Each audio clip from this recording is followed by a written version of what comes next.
The rejected Luna's return. The shocking revelation. I never thought I'd return to the Blackthorn pack. Not after what Alpha Kale did to me 5 years ago. But when my younger sister called me, sobbing, begging me to come home because she was being forced into a marriage contract with him, the same man who destroyed me, I had no choice. My name is Alara Stone, and I used to be Kale Blackthorn's mate. The memory still burned like acid in my veins. The night of our mating ceremony, when I was 21, glowing with happiness, wearing my mother's vintage lace dress. I stood before the entire pack, ready to accept the mark that would bond us forever. Kale looked at me with those storm-gray eyes, and for one perfect moment, I thought I saw love there. Then he spoke the words that shattered my world. I, Alpha Kale Blackthorn, reject you, Alara Stone, as my mate and Luna. The pack gasped. I felt the bond snap like a severed artery, the pain so intense I collapsed. But Kale didn't stop there.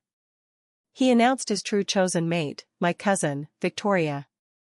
Beautiful, cunning Victoria, who had been sleeping with him for months behind my back. They said I went crazy that night. That I screamed and clawed at the altar. That I had to be sedated and locked away for 3 days. When I finally emerged, broken and hollow, I did the only thing I could do. I disappeared. 5 years of silence. I built a new life in the human city of Seattle.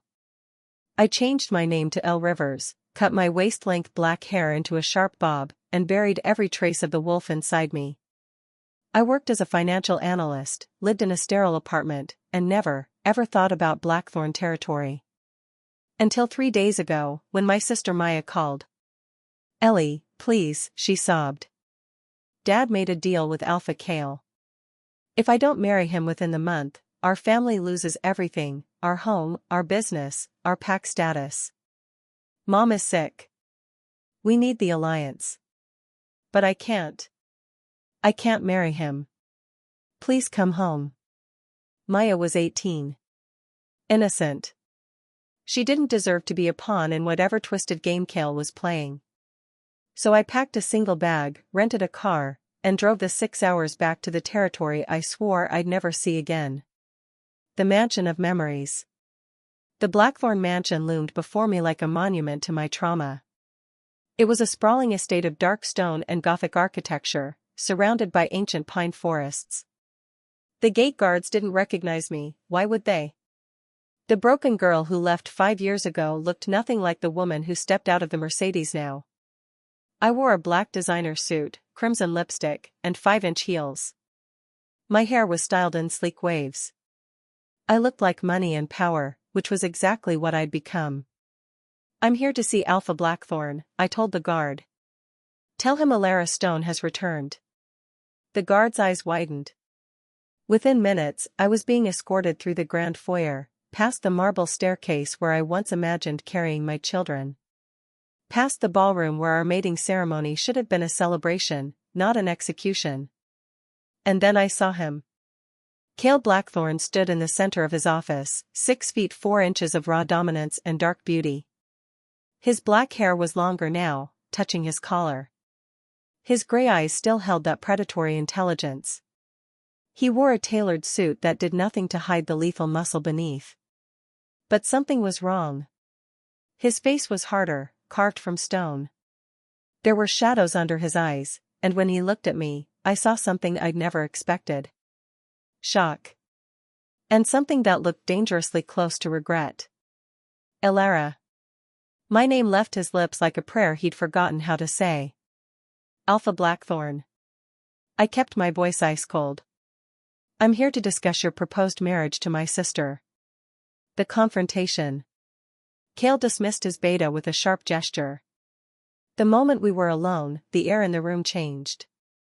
It crackled with tension, with the ghosts of everything we'd destroyed. "You look different," he said, his voice rougher than I remembered. 5 years will do that.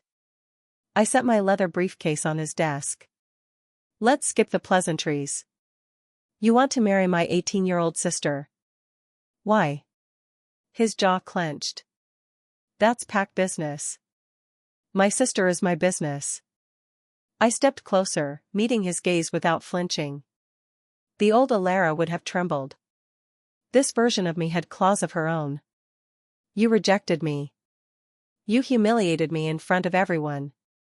And now you want to drag Maya into whatever sick game you're playing? I don't think so. You don't understand. Then make me understand. I slammed my hand on his desk. What could you possibly want with a girl barely out of high school? Cale's eyes flashed gold, his wolf rising to the surface. For a moment, I thought he might grab me, might use his alpha dominance to force me into submission. Instead, he did something that shocked me to my core. He stepped back and ran a hand through his hair, looking suddenly exhausted. It's not about Maya. It never was. Then what? It's about you, Alara. It's always been about you. The impossible truth. I laughed, bitter and sharp. You rejected me, Cale. You chose Victoria. Don't you dare rewrite history now. I had to. His voice cracked on the words. Do you think I wanted to? Do you think I didn't feel the bond snap and nearly kill me too? Then why? I was shaking now, 5 years of buried rage rising to the surface. Why did you do it? Cale looked at me with eyes full of anguish. Because your father made a deal with the council. If I didn't reject you and mate with Victoria instead, they were going to have you killed. The room tilted. What? Your father owed a blood debt to the Northern Council, Cale continued, his words tumbling out like a confession he'd held too long. Victoria's father is on the council. They wanted an alliance with Blackthorn, and they demanded I mate Victoria to secure it. If I refused, they had explicit orders to execute you for your father's crimes. You're lying. But even as I said it, pieces started clicking into place. My father's sudden financial troubles. The way he wouldn't meet my eyes after the rejection. My mother's nervous breakdown. I had 3 days to decide, Cale said. Reject you and break both our hearts, or watch you die. What would you have chosen? You should have told me. I screamed. You should have let me decide my own fate. You were 21 and in love. You would have chosen death. I couldn't, his voice broke. I couldn't let them take you. The unraveling. I staggered backward, my mind reeling. 5 years. 5 years of hating him, of rebuilding myself from ashes, and now he was telling me it had all been a lie. A sacrifice? Where's Victoria? I asked, my voice hollow. Cale's expression darkened. Dead. She died 3 years ago. Childbirth. Childbirth. The word hung in the air like a guillotine blade. The baby survived. Cale's hands were shaking now, this powerful alpha coming undone. A son. But Victoria. The pregnancy was complicated. Her wolf rejected the child. She hemorrhaged. And you're telling me this now because the council's blood debt has been paid. Your father finally settled it last month. You're free, Alara. You've been free for 4 weeks. He took a step toward me. And I've been going out of my mind trying to figure out how to bring you home. So you decided to blackmail my family and force my sister into marriage? I was so angry I could barely see straight. That's your grand plan? I knew you'd come back for her. Cale's eyes burned into mine. I knew you'd never let Maya sacrifice herself. I knew you'd walk back through these doors if I pushed the right buttons. You manipulative bastard. I'm an alpha, Alara. Manipulation is what I do. He was close enough now that I could smell him, pine and smoke and that intoxicating scent that used to make my wolf howl with need. But everything I've done, every choice I've made since that night, has been to keep you alive. The impossible choice. I wanted to hit him. I wanted to scream. I wanted to shift into my wolf form and tear apart this office, this mansion, everything that reminded me of the pain. But then I saw it. On his desk, half hidden under a stack of contracts, was a photograph. It was worn at the edges, like someone had looked at it 1,000 times. I picked it up with trembling fingers. It was us. The photo was from the summer before our mating ceremony. We were at the lake, drenched and laughing, my head thrown back in joy while Cale looked at me like I was his entire world. He'd kept it. All these years, through his marriage to Victoria, through everything, he'd kept this photo. "I never stopped loving you," Cale whispered. "Not for 1 second of one day. Rejecting you nearly destroyed me. Living without you finished the job. But I'd do it again, Alara.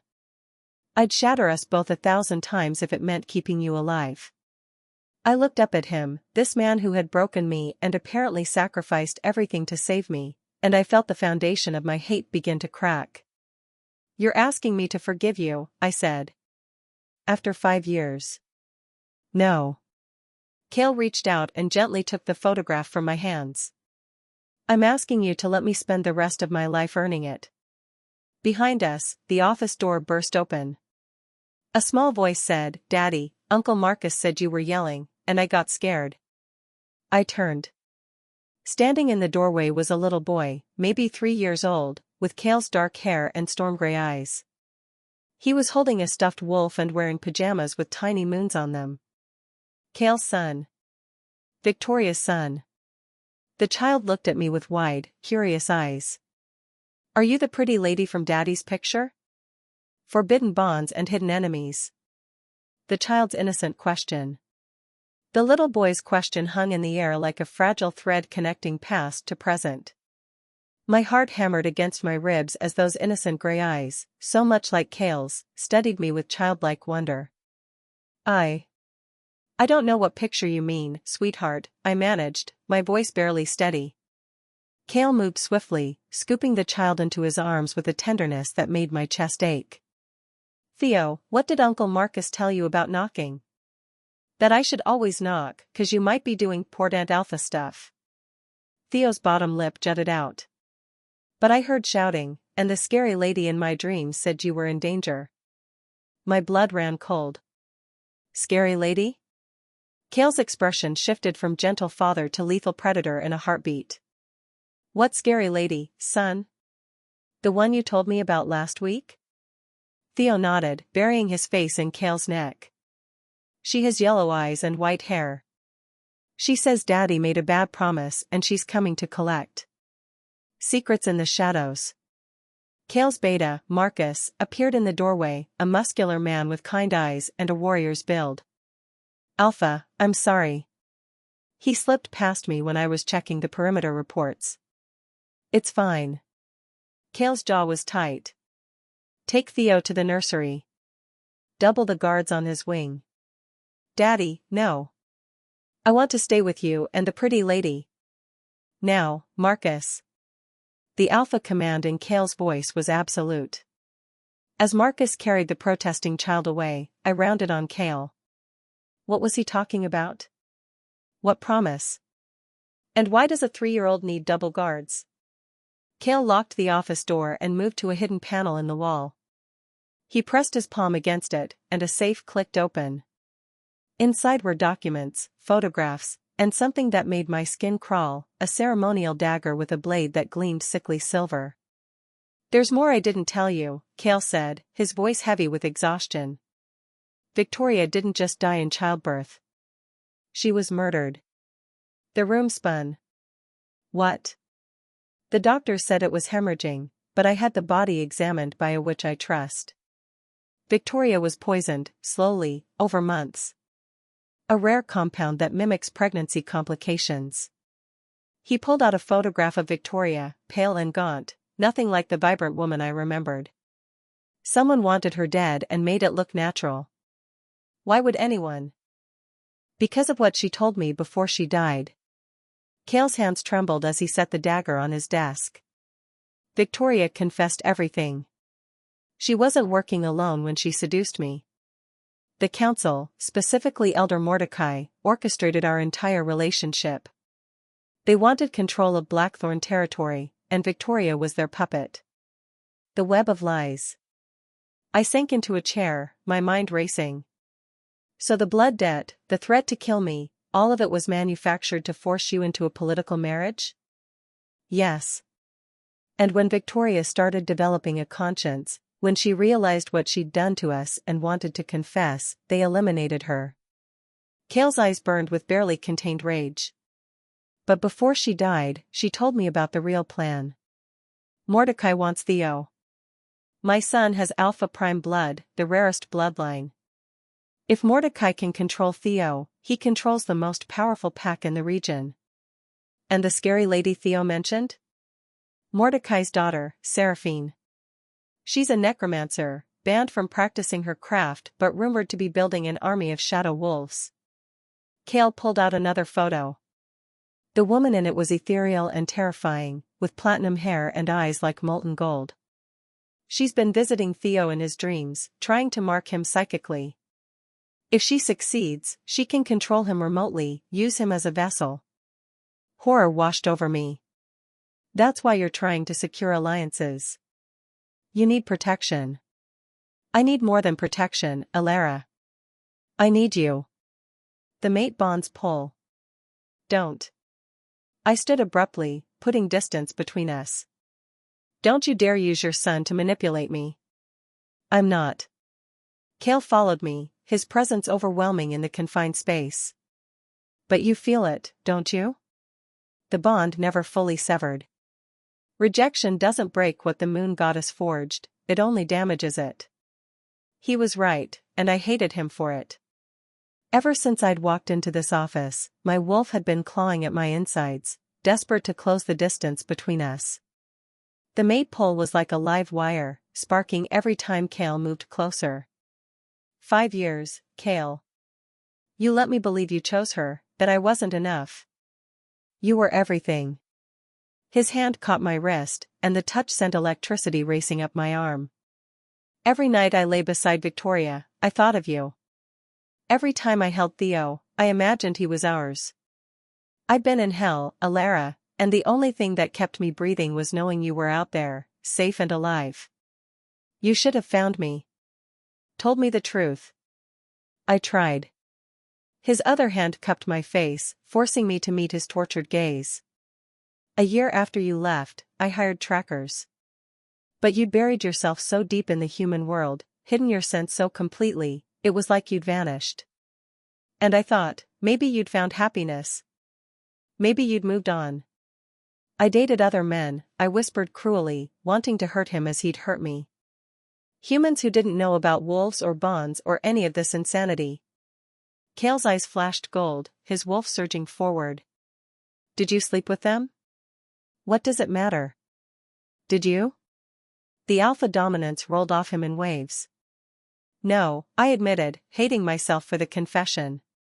I couldn't. Every time I tried, all I saw was you. The dangerous attraction. The tension between us reached a breaking point. Cale's thumb brushed my lower lip, and I couldn't stop the sharp intake of breath. 5 years of denial, of pretending I didn't dream about him every night, crumbled. Tell me to stop, he murmured, leaning closer. Tell me you hate me, that you never want to see me again, and I'll let you walk away. But I couldn't. Because despite everything, the pain, the betrayal, the years of anguish, my traitorous body remembered his touch. My wolf howled for her mate. I do hate you, I breathed against his mouth. I hate you so much. The kiss was explosive. 5 years of longing and rage poured into it as Cale backed me against the desk, his hands tangling in my hair. I kissed him back with equal ferocity, biting his lip hard enough to draw blood, wanting to hurt him, wanting to consume him. His growl was pure animal as he lifted me onto the desk, scattering papers. Alara. Shut up, I demanded, pulling him closer by his tie. Don't talk. Don't make promises. Just. A crash from the hallway shattered the moment. The attack. Cale spun toward the door, instantly alert. Through the wood, we heard Marcus's shout, Code Black. We're under attack. Theo, Cale breathed, horror crossing his face. He was moving before I could process, ripping the door open to reveal chaos. The mansion's lights were flickering, and an unnatural fog rolled through the corridors, thick, gray, and reeking of death magic. Shadow wolves. Seraphine's abominations. They weren't fully alive or dead, these creatures. They were corpses reanimated with dark magic, their eyes empty white orbs, their movements jerky and wrong. The nursery. Cale roared, shifting mid-run into his massive black wolf. I kicked off my heels and ran after him, my own wolf rising to the surface after 5 years of suppression. The transformation was agony and ecstasy combined, bones breaking and reforming, senses exploding to life. My wolf was smaller than Cale's but faster. I streaked past him as we raced toward Theo's wing, taking down 2 shadow wolves with vicious efficiency. Their bodies dissolved into ash when I tore out their throats. We burst into the nursery to find Marcus standing over Theo's bed, surrounded by 6 shadow wolves. The beta was bleeding from multiple wounds, barely holding his ground. But Theo wasn't in the bed. Where is he? Cale's human voice came out distorted through his wolf form. Marcus's eyes were filled with anguish. She took him. Seraphine appeared in the shadows and just took him. He's gone, Alpha. Your son is gone. The Luna's revenge. The desperate hunt. Cale's howl of anguish shattered every window in the nursery. The sound was primal, a father's grief made manifest, and it tore through my chest like claws. He shifted back to human form, naked and covered in blood, his gray eyes wild with panic. How long? He demanded, grabbing Marcus by the throat. How long has he been gone? 5 minutes, maybe less, Marcus choked out. She appeared out of nowhere, Alpha. The protection wards didn't even flicker. Because she's been marked him already, I interrupted, my mind racing through everything I knew about necromancy from my grandmother's old journals. Theo said she'd been visiting his dreams. She's been building a psychic bridge for weeks. The wards can't stop someone the child has already invited in, even unknowingly. Cale released Marcus and turned to me, naked vulnerability replacing his alpha mask. Can we track him? Not through normal means. Shadow magic leaves no scent trail. I moved to Theo's bed, running my hands over the rumpled sheets. They were ice cold, and there, on the pillow, was a single white feather that gleamed with unnatural light. But she left a calling card. She wants us to follow. It's a trap, Marcus warned, clutching his bleeding side. Of course it's a trap. Cale was already moving toward his private chambers. But she has my son. I'll walk into hell itself if that's what it takes. I caught his arm. We need a plan, Cale. Seraphine is expecting you to charge and blinded by rage. That's exactly how she'll kill you. Then what do you suggest? His eyes challenged me. Because every second we waste planning is another second my 3-year-old is in the hands of a monster. An unlikely alliance. We need a witch, I said firmly. Someone powerful enough to counter Seraphine's necromancy. Do you have any contacts? The Thornwood Coven, Marcus interrupted, grimacing as he pressed a hand to his wounds. They owe the Blackthorn Pack a blood debt from the war 10 years ago. But their high priestess, Morgana, she's difficult. I don't care if she's impossible, Cale growled. Get her here. Now. While Marcus made the call, I followed Cale to his chambers. He was pulling on combat gear, reinforced tactical pants, a black shirt, weapons. Lots of weapons. You're not coming, he said without looking at me. Like hell I'm not. Alara, he spun around, and the raw fear in his eyes stopped my protest. If something happens to me, Theo needs someone. Someone I trust. I need you to stay here, safe, so that if I don't come back. Stop. I crossed the room and grabbed his face, forcing him to look at me. You're not doing this alone. I just got you back, Cale. I'm not losing you again to some psychotic necromancer. You never lost me, he whispered. Not really. The kiss was different this time, desperate and tender, a promise and a prayer wrapped together. When we broke apart, Kale rested his forehead against mine. "I love you," he said. I never stopped. "And when this is over, I'm going to spend every day proving it." "When this is over," I agreed, "we're going to have a very long conversation about your terrible communication skills." Despite everything, he almost smiled. The High Priestess's price. Morgana Thornwood arrived within the hour, appearing in a swirl of crimson smoke that smelled of blood and roses.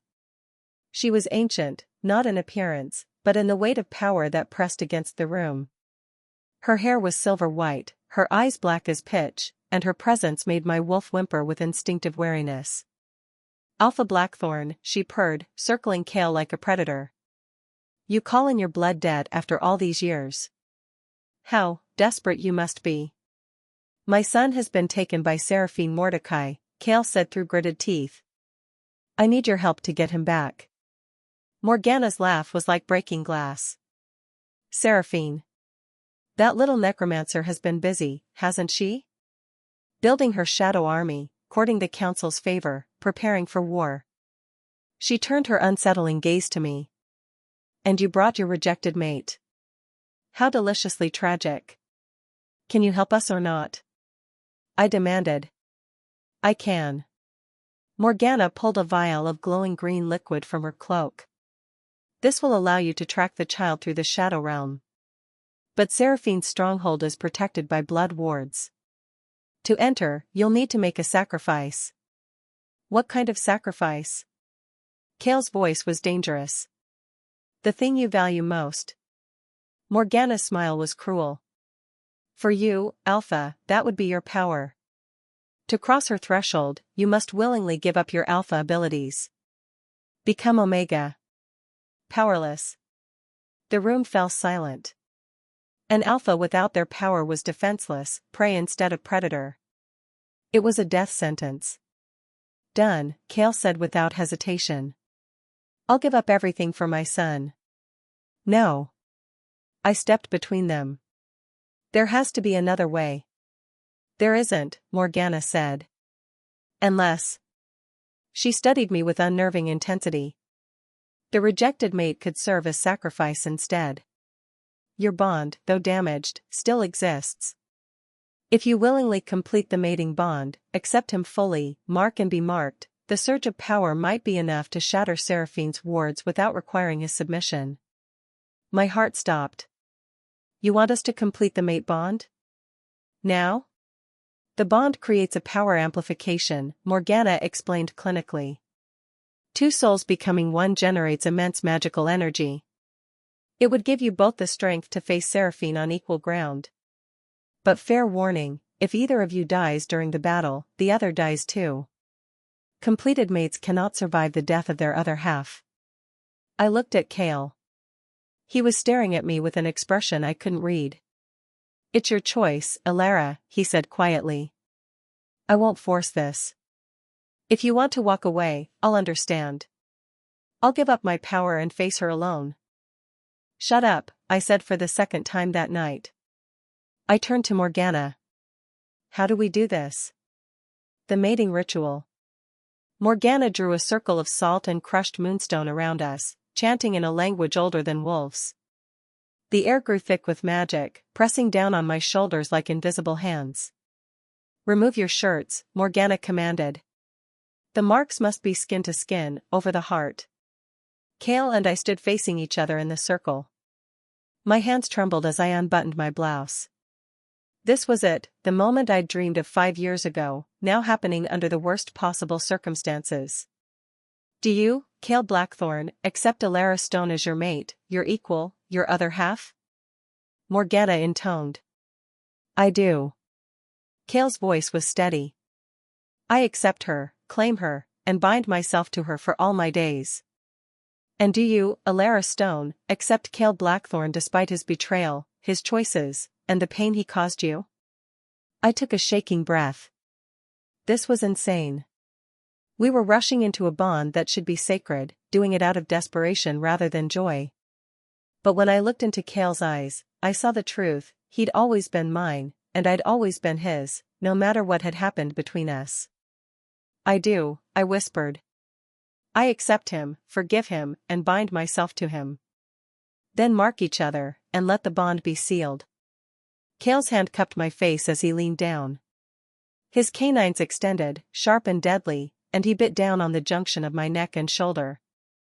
The pain was exquisite, followed by a rush of pleasure so intense my knees buckled.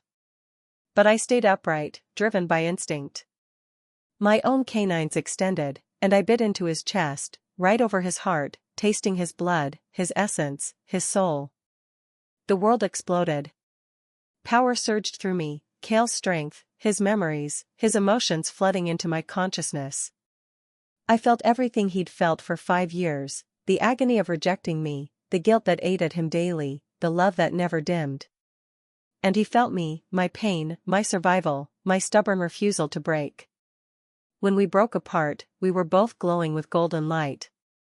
The mate bond, fully formed, pulsed between us like a living thing. "Well," Morgana said, sounding impressed. "That's certainly powerful. You might actually survive this." Into the shadow realm.